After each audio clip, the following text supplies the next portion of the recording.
स्वामी या बाबतीत असं म्हणतात की तुझं जे संकट आहे, तुझा जो काही त्रास आहे तो मला सांग. माझं असंही तुझ्यावर प्रचंड लक्ष आहे. म्हणजे तुझं काय चाललंय, तुझ्या आयुष्यात किती तुला दुःख आहे, तुला दुःख देणारे कोण आहे, त्रास देणारे कोण आहे, ह्याच्यावरही स्वामींचं बारकाईने लक्ष आहे. त्याच्यामुळे स्वामी म्हणतात की आजूबाजूच्यांना सांगून तो त्रास काही कमी होणार नाही.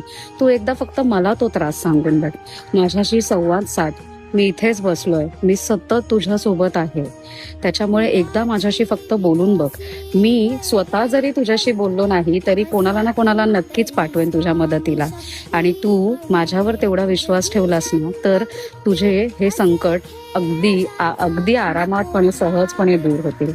त्यामुळे असं जर तुम्ही काही संकटात असाल तर एकदा फक्त स्वामींशी संवाद साधण्याचा प्रयत्न करा. म्हणजे मी माझ्या आयुष्यात आतापर्यंत तेच करत आली आहे. शांत बसायचं, ध्यान करायचं, त्यांचं नामस्मरण करायचं आणि त्यांना हे दुःख सांगून बघायचं.